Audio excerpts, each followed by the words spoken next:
আমরা এটা চিন্তাই করি না যে জুলাই সনদ নির্বাচনের আগে বাস্তবায়ন হবে না।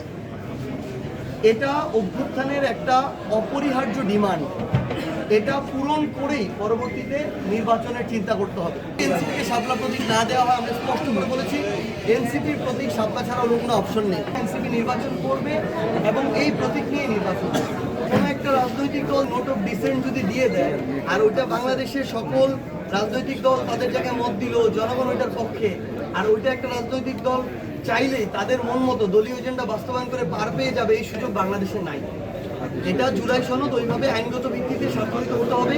কেউ যদি এটার বিরুদ্ধে যায়, সেটা কোনো দলও যদি হয়, তার বিরুদ্ধে যেন আমরা আইনগত প্রক্রিয়ায় যেতে পারি।